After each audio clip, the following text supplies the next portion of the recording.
Oke, assalamualaikum. Eh, Kali ini kita akan membahas di mata kuliah penganggaran perusahaan ini dengan pokok bahasanya adalah anggaran biaya konversi. Oke, jadi kalau kita lihat anggaran konversi ini sebenarnya nanti akan meliputi beberapa hal sih ya.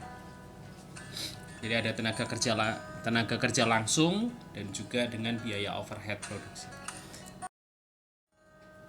Oke, pemahamannya kita lihat dulu bahwa di sini biaya bahan baku, biaya tenaga kerja langsung dan biaya overhead pabrik. Ini yang ada biaya-biaya konversi di dalam proses penganggaran perusahaan. Biaya bahan baku dan biaya tenaga kerja langsung ini yang berkaitan langsung dengan produksi eh, dari produknya perusahaan itu.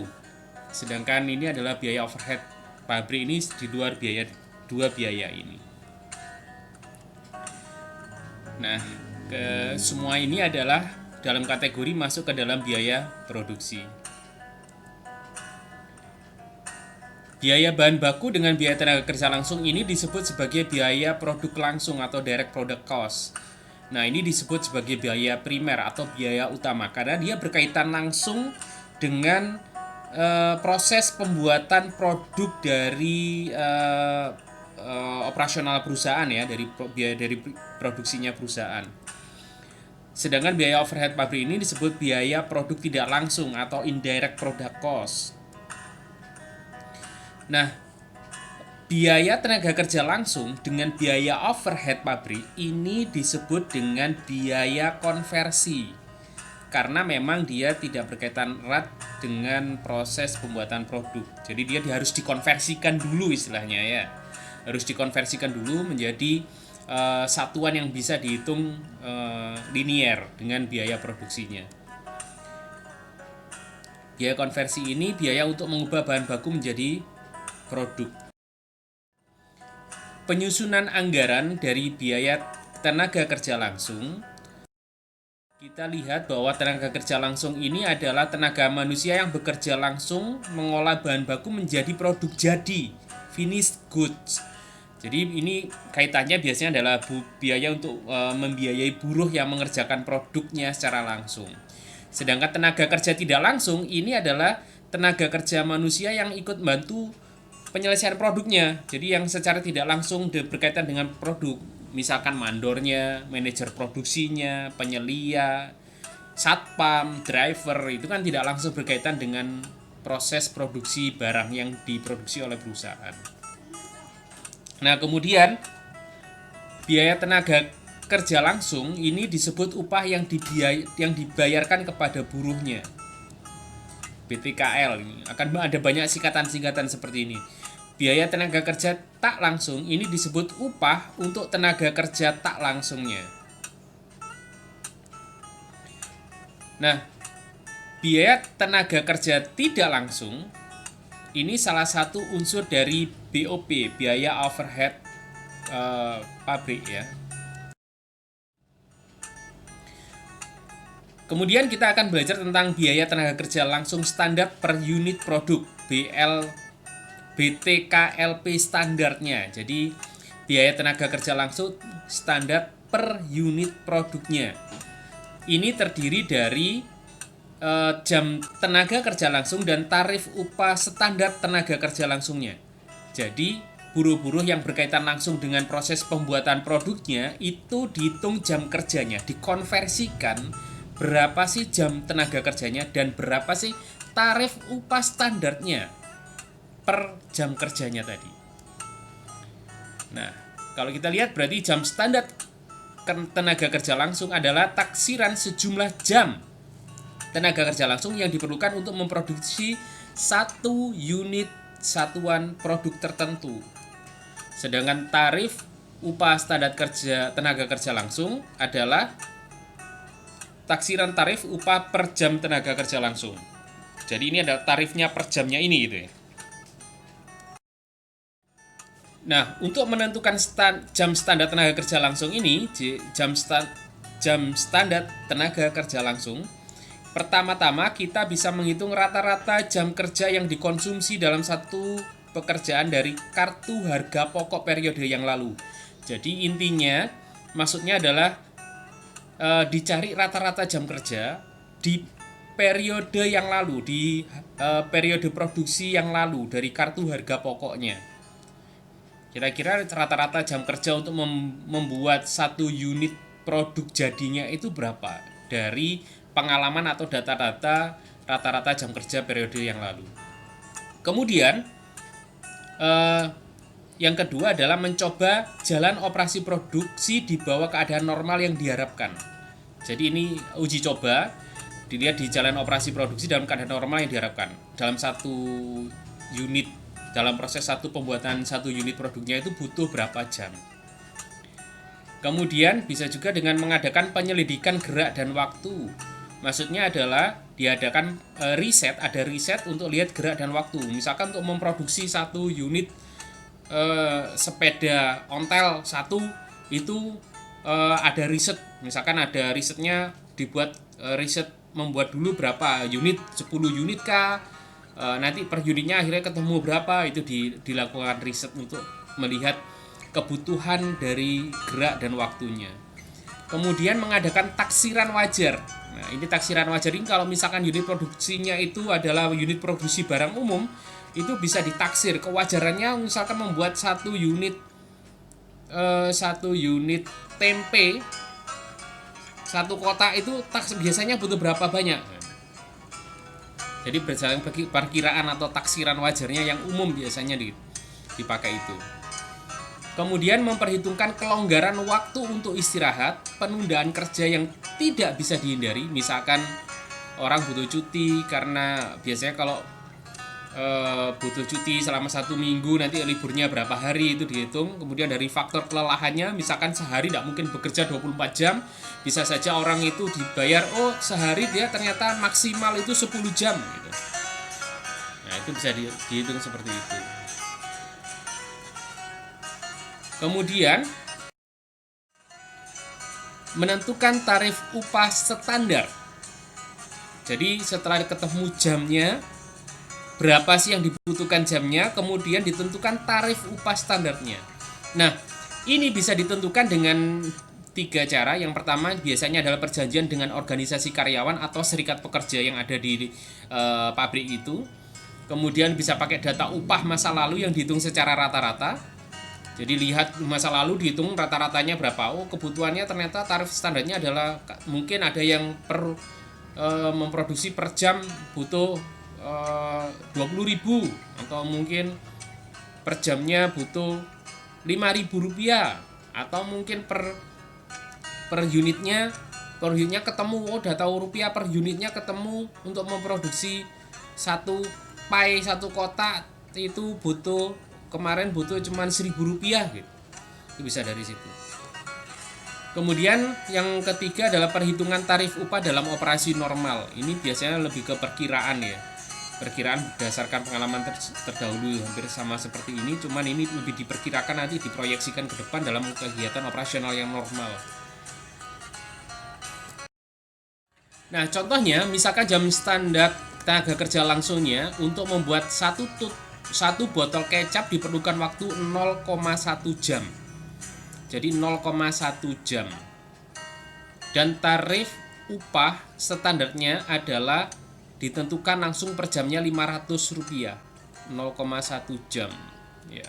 10% dari 60 menit berarti 6 detik ya. 6 menit dari 6 menit, ini 6 menit ya. Nah, ini tarifnya per jamnya 500.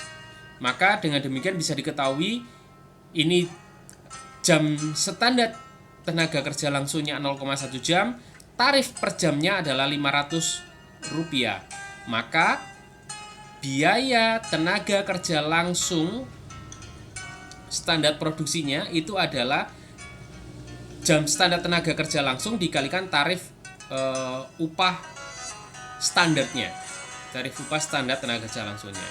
Jadi 0,1 kali 500 sama dengan 50 rupiah. Ini adalah biaya tenaga kerja langsung persatuan unit produksi. Nah, setelah ditetapkan jam standar tenaga kerja langsung, maka dapat disusun jam kerja standar tenaga kerja langsung terpakai. Nah, kita lihat sekarang untuk menyusun jam tenaga kerja standar, jam kerja standar tenaga kerja langsung terpakai. Jadi yang dipakai, yang bahasanya adalah maksudnya ini jam kerja standar tenaga kerja langsung yang dipakai untuk melakukan produksi satu unitnya. Maka ini adalah diperlukan data anggaran produknya berapa. Jadi ini berkaitan dengan anggaran yang sebelumnya, yang kemarin di pertemuan sebelumnya kita buat. Sehingga ketemu kan untuk selama 1 tahun anggaran produknya butuh berapa. Maka yang kedua adalah jam standar tenaga kerja langsungnya. Sehingga jam kerja standarnya sama dengan anggaran produknya atau produk yang dianggarkan dikalikan dengan jam standar kerja langsungnya, jam standar tenaga kerja langsungnya. Nah, di mana kalau kita lihat ini EP itu adalah unit ekuivalen produknya yang diproduksi. Berapa banyak yang diproduksi? Ini dikalikan dengan jam standar tenaga kerja langsungnya. Itu sama dengan jam standar kerja tenaga kerja langsung terpakai, jadi yang digunakan oleh perusahaan. Tadi, nah ini dikalikan dengan waktunya 0,1 jam. Ini. Sehingga ketemunya totalnya dalam setahun ketemu 18,7 jam. Anggaran biaya tenaga kerja langsung, kalau kita lihat, ini anggaran biaya tenaga kerja langsung adalah jam kerja standar dikalikan tarif upah standarnya. Atau anggaran biaya tenaga kerja langsung sama dengan P, produksinya, anggaran produksinya dikalikan biaya tenaga kerja langsungnya, persatuan produknya. Dari data tabel 1 tadi dan data tarif upah standar kerja langsungnya per jamnya Rp500 tadi kita hitung bersama. Maka dapat disusun anggaran biaya tenaga kerja langsungnya. Nah, ini dikalikan dengan tarifnya yang 500 tadi. Jamnya dikalikan dengan tarif yang 500 sehingga ketemunya ini. Totalnya adalah kebutuhannya. Anggaran biaya tenaga kerja langsungnya adalah selama setahun Rp9.350. Jadi ini 2,2 jam dikalikan tarifnya 500. Ini yang ini ya. 100. Cara yang sama kita pakai untuk mengisi dari sel-sel yang lain, kolom-kolom yang lain.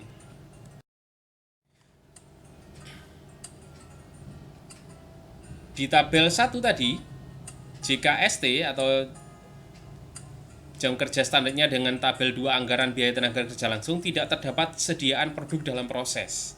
Jadi tidak dilibatkan adanya persediaan produknya. Jika terdapat sediaan produk dalam proses awal di triwulan 1 dengan kecap sedang sebanyak 10 botol, tingkat penyelesaiannya adalah 30% biaya tenaga kerja langsungnya. Dan sediaan produk dalam proses akhir triwulan 1 untuk kecap sedang sebanyak 8 botol dengan tingkat penyelesaian BTKL-nya 50%. Jadi kalau ini 10, 30% dari 10 berapa? Nah, metode ini menggunakan metode FIFO dan hal-hal lain tidak berubah. Kira-kira kita akan mencoba lihat besarnya anggaran biaya tenaga kerja langsung triwulan 1 untuk kecap sedang. Jadi produk jadinya kecap sedangnya 22 botol. Sediaan produk dalam akhir itu 8% kali 50%. 8 botol kali 50%. Sehingga 4 botol. Ini ditambahkan menjadi 26 botol. Sediaan produk dalam proses awal itu adalah 10 botol, 30%, maka ini adalah 3 botol. Unit ekuivalen produk kecap sedang adalah 23 botol.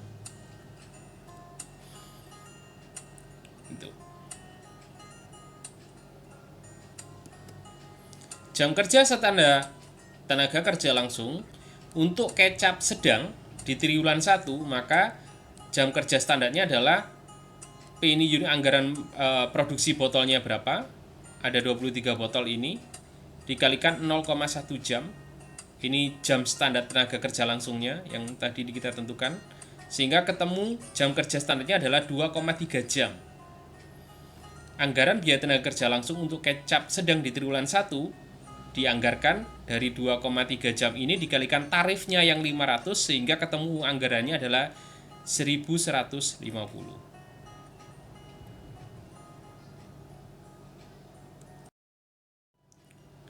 Kemudian penyusunan anggaran biaya overhead pabrik. Jadi ini masih satu kesatuan dengan biaya konversi ya. Nah, pengertiannya adalah biaya overhead pabrik ini biaya pabrik selain biaya bahan baku dan biaya tenaga kerja langsung.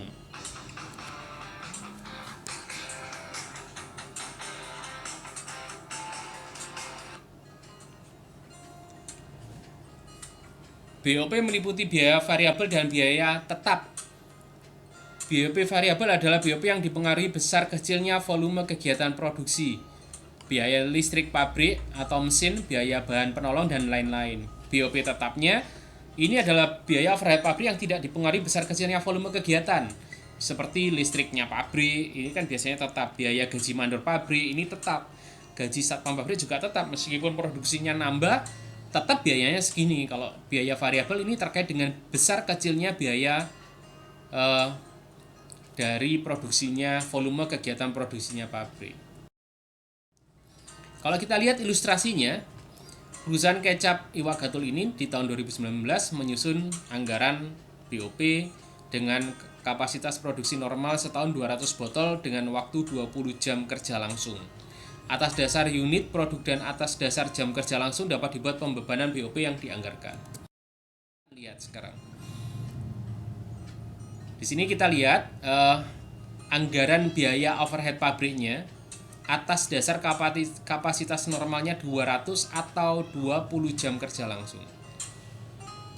Nah, kalau kita lihat ini adalah bahan pembantunya sekian, pernik pabriknya sekian, tenaga kerja tidak langsungnya sekian. Nah, ini total BOP-nya. Nah, ini dibagi dua menjadi BOP tetap dan BOP variabel. Kalau bahan pembantu pasti dia berkaitan dengan biaya variabel, karena dia semakin banyak produksinya dia akan semakin bertambah. Pernik pabrik juga begitu. Ini berkaitan dengan kapasitas produksinya. Kalau tenaga kerja tidak langsung, ini memang dibagi. Biasanya ada yang tetap dan ada yang ikut dengan variabel. Kalau yang tetap ini biasanya kayak satpam, driver, seperti itu. Kalau yang masuk ke BOP variabel bisa saja dia masuk ke tenaga kerja kontrak atau borongan, itu masuk ke sini. Kemudian pemeliharaan pabrik juga ada yang ikut ke variabel, ada yang masuk ke tetap. Listrik pabrik juga sama. Kalau tidak ada tambahan produksi, dia tetap sekian, tetap 2000. Nah, sedangkan ini biasanya kalau ada lembur, ada tambahan produksi, otomatis biaya mesinnya nambah. Nah, sehingga dia nambah sekian. Depresiasi ini masuk BOP tetap, asuransi pabrik juga ada yang dua, ada yang ke BOP tetap, ada yang BOP variabel. BOP variabel ini biasanya berkaitan dengan asuransi yang kaitannya dengan peningkatan produksi, misalkan asuransi untuk perjalanan barang itu bisa masuk ke sini. Kalau yang kebakaran dari gedung itu masuk di sini. Nah, ini yang lain-lain masuk ke sini. Maka di sini lihat BOP variabelnya. Dari sini per unitnya sekian, per jamnya sekian tarifnya. Per unitnya itu kebutuhannya ada 5, per jamnya sekian. BOP tetapnya juga seperti itu. Dari sini kebutuhannya per unitnya 5, per jamnya ini tarifnya 50. Ini sudah ditentukan biasanya oleh manajer. Nah, kalau kita lihat di tabel 3, nampak bahwa jumlah BOP variabel per unit botolnya Rp68, sedangkan BOP variabel per jamnya sebesar 680. Dengan demikian, BOP variabel standar per botol kecap memerlukan waktu BOP variabel standarnya 68 ini.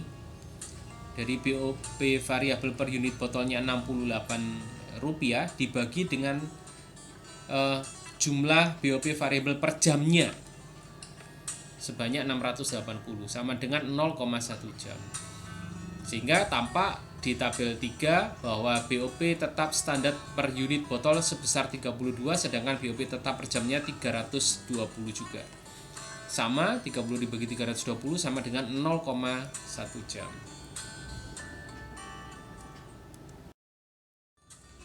Dari perhitungan di atas dapat dibuat BOP standar per botol kecapnya.